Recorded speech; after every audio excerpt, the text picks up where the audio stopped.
Hey guys, what's going on? Talonflame HD here, and welcome back to Star Trek Elite Force 2. In the last episode, we were aboard the Attrexian station where we managed to bring the emergency generators back online and power up the defense grid.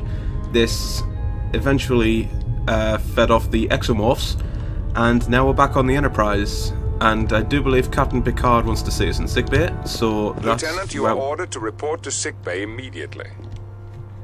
Yep.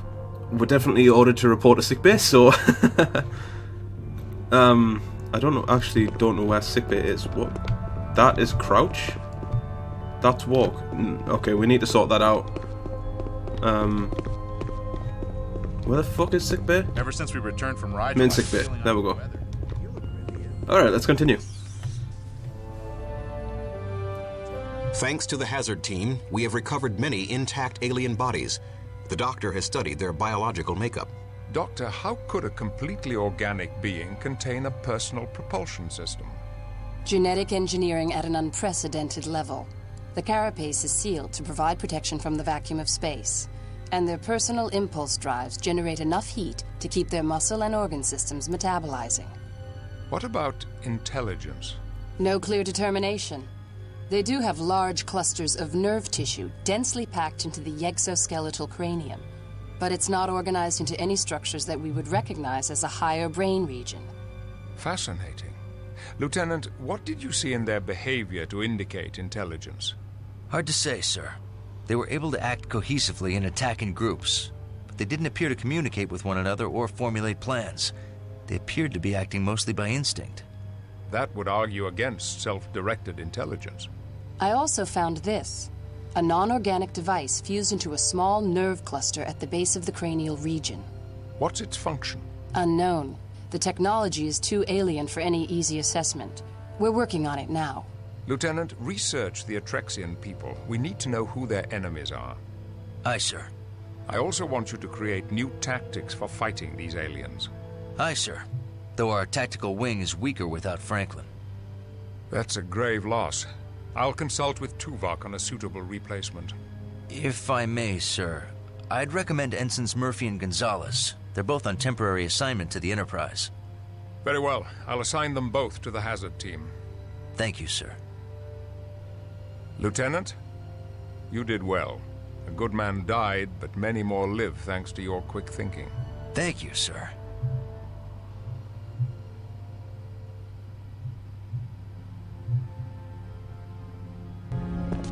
So yeah guys, obviously the loss of Ensign Franklin on the Dallas was obviously a loss to the team, but now that we've got Telsia and Gonzalez back on the team now, we've kind of gained two people. Well, we've lost one person and gained two. So before we go any further, I'm sorry guys, but I have to change this because it's doing my head in. I won't. That is that, and that is that. Thank you very much. Alright, so crouch is now control. Thanks. Deck 11, library. So, let's go. Let's head down to the library, and yeah, let's go research the Attrexians. Because the Attrexians are just the Attrexians, I guess. Alright.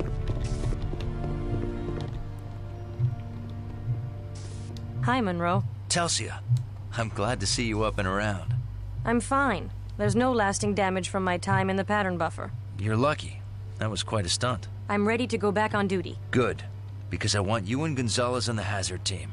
I'm glad to see Gonzalez on the team. He's an experienced combat tactician. Almost as experienced as you. I need your expertise to help me figure out these aliens. Is that all you need? So, obviously, just like the mission at Starfleet Academy, guys, you get to choose different... It's kind of like Mass Effect, you get to choose how the story goes. So, we're going to have Telsia help us with the research. I wouldn't mind having you help me do some research on the Attrexians. And she's just like, okay. So let's get ourselves in. Research in the library. Let's go. No usual suspects here. The Attrexians seem to have made very few enemies. Pretty good for an expanding mini-empire with over 20 colony planets. Especially a mini-empire so close to the neutral zone. They were lucky enough to expand into systems not claimed by other races. And smart enough to stay out of the way of the Romulans. 5,000 years of industrial evolution has produced a race of beings known in this sector as the Attrexians. Formerly the workhorse of a powerful alien society, the Attrexians now control a large sphere of trade influence. Nearly 2,000 years ago, the Attrexians began truly developing their independence on interstellar relations, and are now thriving in the system which houses their home planet and a few sister planets and trade stations. A hearty race, the Attrexians are boisterous and unrefined.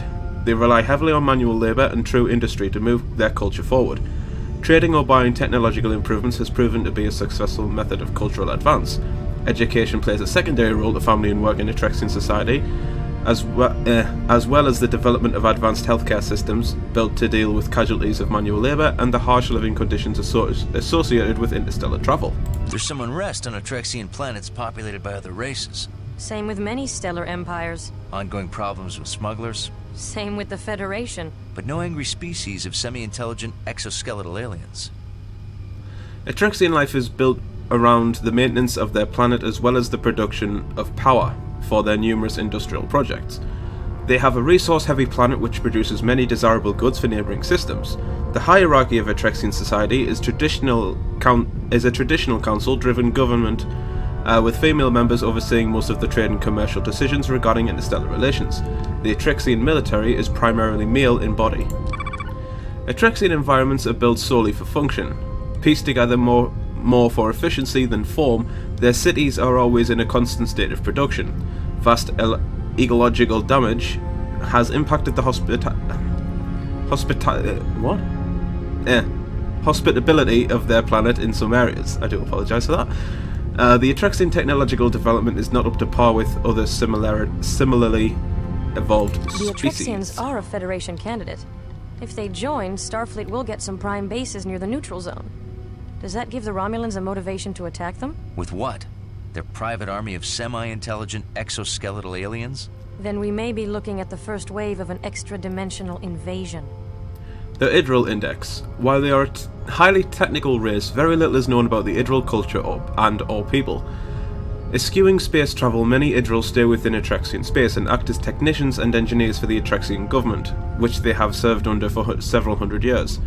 In Attrexian society, the idyrll are not recognised as equals, but as vassals, who work for Attrexian overseers. With no central homeworld, the idyrll occupy several planets within Attrexian space. On these planets, the idyrll not only show their technical prowess, but also their artistic skills as well. The idyrll are regarded highly by several Federation institutions for their proficiency in several art forms, including music, painting, and architecture. Awesome. So, we've done our research. That was rather enlightening, but like Telsia and Monroe said, as if the Romulans have a reason to attack. Like, there's no basis there for an attack. Lieutenant Monroe, report to the Hazard Team briefing room. On my way. So now we've got to go to the Hazard Team briefing room, which is deck 7. I was going to say deck 4, but Hazard Ops. That's Voyager. This is the Enterprise E. But yeah, like I say, guys, it's not as if the Romulans have a reason to attack just because the Attrexians are trying to get into the Federation. So it's not like they have a reason to attack. And the briefing room is this door. Hello. We've traced the aliens to the 5th planet. The Hazard Team is going to Viok Epsilon 5. It's an uncolonized Class M planet in Attrexian space. Sensors found trace levels of the propulsion signature left by the aliens' personal impulse drives. The aliens attacked the Attrexian space station from the 5th planet. But how did they get to the 5th planet? That's what we want you to find out. Is it inhabited? We have detected a shuttlecraft and multiple life forms, but not the aliens you fought on the Dallas.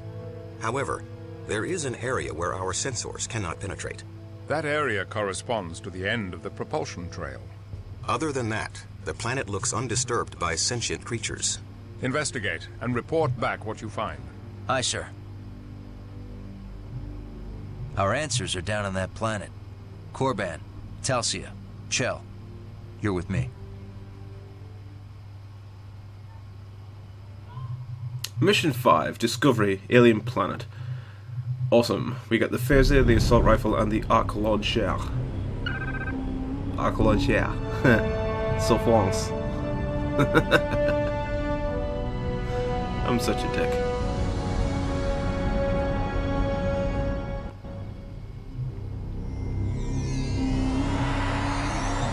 Strange shuttle design. Common engine, but the style's not in the registry. I'm tracking some life forms ahead. Alien invaders. No. We'll look for them. Alright guys, so we're now on an alien planet. We've done our research in the library and everything, but now we have to proceed to the life forms. So, I'm going to cut the episode here before we go any further, so thank you so very much for watching.